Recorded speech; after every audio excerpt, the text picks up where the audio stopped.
Hey y'all, picture this. A quiet Saturday on my family's old ranch out in Willow Creek, Montana.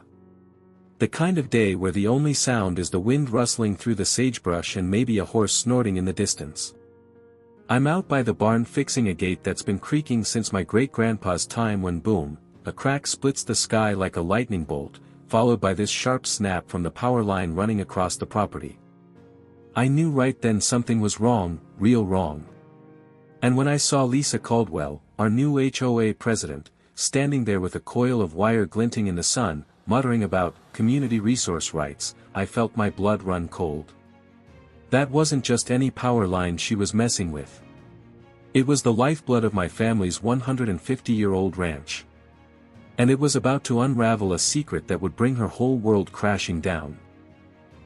I'm Jake Thornton, 5th generation on this land, a stubborn fool who's been told 100 times to sell this place, take the cash, and move to some shiny condo in Bozeman. After my folks died in a wreck 4 years back, I heard it from every cousin, every aunt, Jake, let it go. It's just dirt and debt. I'd sit in the old hayloft some nights, staring at the stars through a hole in the roof, wondering if they were right, if this ranch was just a weight dragging me under. But my grandpa, God rest his soul, used to sit me down on the porch, point to those weathered power poles, and say, "Boy, this ain't just land, it's a story. Your story, and it's worth fighting for." I didn't know how right he was until Lisa showed up that morning, clipboard in hand, looking like she'd just walked out of a corporate seminar, all pressed slacks and fake smiles that didn't touch her eyes. "Mr. Thornton," she started, her voice sharp like a knife cutting through butter, "your property's in violation of HOA Code 32C, aesthetic standards. That rickety barn's an eyesore, and you've got 48 hours to tear it down or we start fining you $600 a day." I'm standing there, hands still greasy from fixing the gate, looking at this woman who clearly never set foot on a ranch before, and I'm thinking, lady, this barn's been here since 1873, before your HOA was even a gleam in some developer's eye. I kept my cool, though, leaned back, and said, "Lisa, with respect, this ranch predates your cul-de-sacs and your rulebook. That barn's a historical landmark, and I'm pretty sure your HOA's got no say over it." She just smirked, pulled out this crisp, official-looking map, and spread it across the hood of my truck like she was claiming the whole damn county. "Oh, we have jurisdiction, Jake. New survey, legally binding. Your land's under our rules now." Something about that map bugged me, it was too clean, too new, like it had just rolled off a printer. I leaned in, and there it was, tucked in the corner, a receipt from a Kinko's in Billings, dated yesterday.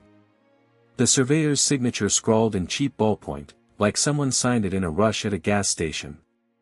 "Real official survey you got there, Lisa," I said, pointing to the receipt. "Fresh off the press, huh? County usually print their maps at Kinko's these days." Her face went pink, just for a second, but she snatched the map back, snapping, "That's just a copy, Mr. Thornton. The original's filed with the county." I was already pulling out my phone, grinning. "Guess I'll check with the county then.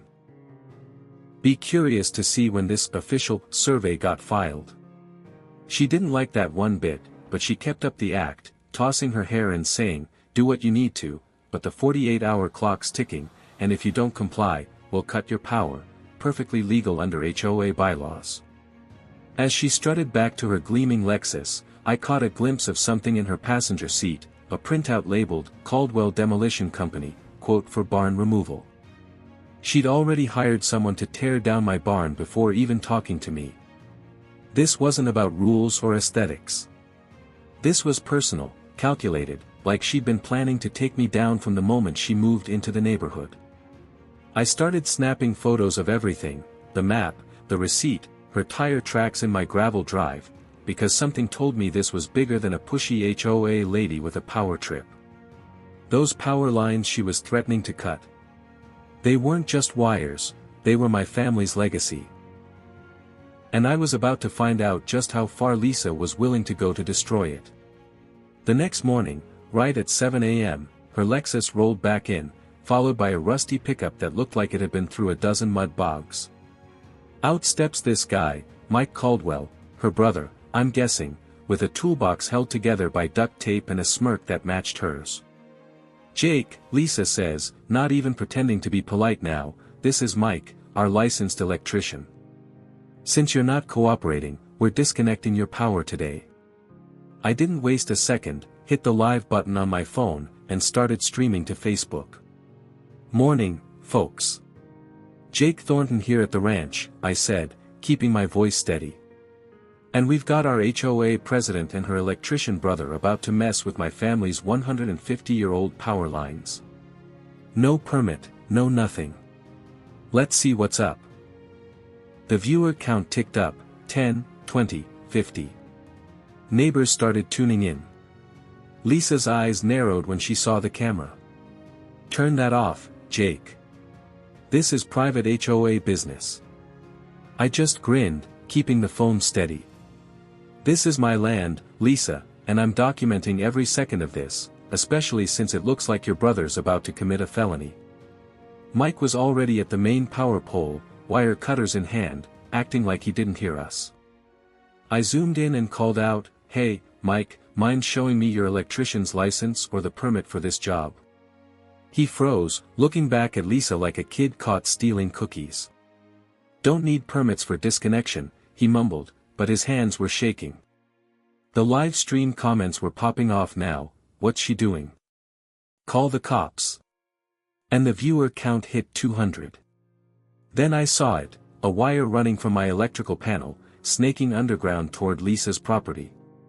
"Hold up," I said, loud enough for the stream to catch it. "Lisa, care to explain why your brother's hooking my power line to your house?" The comments exploded, "That's theft. She's stealing electricity." Lisa's face went from smug to panicked. "It's just grounding, standard procedure," she snapped. But I wasn't buying it. "Grounding doesn't run to your backyard, ma'am. That's utility theft. And last I checked, that's a federal crime." The viewer count shot to 600, and I could feel the tide turning. That's when the cavalry arrived.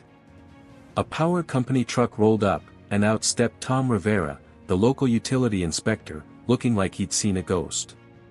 "Jake," he said, striding over, "we got calls about unauthorized work on your line." He took one look at Mike's setup, and his jaw dropped. "Ma'am," he said to Lisa, "you're tampering with a federally protected electrical system." Lisa laughed, all nervous and shrill. "It's just old farm wiring." But Tom wasn't having it. He pulled out his tablet, showing me documents I'd never seen before. "Jake, this line was installed in 1873. Personally inspected by Thomas Edison himself. It's on the National Register of Historic Places." The live stream was going nuts, 1,500 viewers now, comments screaming about Edison and federal law. Tom got on his radio, voice tight. "This is Inspector Rivera. I need the FBI Heritage Crime Unit at Thornton Ranch ASAP. We've got active vandalism of protected infrastructure." Lisa's face went white as a sheet, and Mike dropped his tools like they were on fire. I kept the camera rolling, catching every second of her crumbling confidence. Then I saw her phone light up with a notification, an email with the subject, "Thornton Takedown Plan." She tried to hide it, but the stream caught it, and the comments went wild. "What's she hiding? That's evidence." The FBI showed up in 2 black SUVs, led by Agent Laura Bennett, who looked like she could stare down a grizzly. "Mr. Thornton," she said, shaking my hand, "your live stream just blew open a case we've been working for months." Turns out, Lisa wasn't Lisa Caldwell. She was Diane Mercer, a con artist who'd been dodging the feds for years, using fake identities to target historical properties. Her game was simple but brutal: pose as an HOA big shot, bully owners into selling, then flip the land to developers after torching anything historically valuable. My ranch was just her latest mark. They found a gold mine in her SUV, a laptop with a folder labeled, "Thornton Elimination." Inside were plans to stage an electrical fire to kill me, plus surveillance photos of my daily routine, down to when I fed the horses. She'd been watching me for months, waiting for the perfect moment to strike. The worst part? They found video confessions on a hidden USB drive. Diane bragging about killing 12 other property owners, all ruled as accidents. I made Robert Sanchez's death in Idaho look like a gas leak, she said in one clip, cool as ice. My ranch would have been number 13. The community rallied like nothing I'd ever seen. Neighbors I hadn't talked to in years showed up with coffee and signs saying, "Save Thornton Ranch." Even old man Jenkins from down the road, who never leaves his porch, was there. Professor Emily Chun, Tom's mom and a history buff from Montana State, brought letters proving my great-great-grandpa Caleb Thornton worked hand-in-hand with Edison. Those power lines weren't just wires, they were the prototype for the grid that lit up the West. "This isn't just your history, Jake," Emily said, eyes shining. "It's America's." 3 weeks later, I'm in a federal courthouse in Missoula, testifying against Diane. Her fancy lawyers tried to toss my live stream, claiming it violated HOA privacy, but Emily Chun shut that down, presenting proof my ranch was Edison's first Western test site. Then the feds played a recording of Diane offering a congressman $3 million to bury the case. The courtroom gasped when FBI agents cuffed the guy, Representative Paul Grayson, right there in his tailored suit. Diane lost it, screaming about senators and judges in her pocket, spilling names faster than her lawyers could shut her up. "You don't know what you've started, Thornton," she yelled as they dragged her away. I just smiled. "I know exactly what I started, Diane." 6 months later, my life's unrecognizable. The Edison Foundation bought the ranch for $7 million, turning it into the Caleb Thornton Heritage Site, with me as director and lifetime resident. Those power lines Diane tried to cut. They're now in glass cases, drawing tourists from all over. The feds passed the Thornton Heritage Act, protecting historical sites nationwide, all because of that live stream, which hit 60 million views and got archived in the Library of Congress. Diane serving 5 life sentences for murder, fraud, and racketeering. Her network's gone, 25 arrests, from state officials to shady developers. But here's the kicker. Last week, Agent Bennett called me about a farm in Idaho targeted with the same fake HOA scam. "They asked for you, Jake," she said. I grabbed my phone, grinning. Guess it's time for another live stream. So, what about you? Ever had to stand up to someone trying to take what's yours? Maybe a bully with a clipboard or a system rigged against you? Drop your stories in the comments, I'm reading every one. If this hit home, give it a like, share it with someone who gets it, and subscribe to Loop Stories for more real-life fights worth fighting. Let's keep the truth loud and the history alive. See you next time.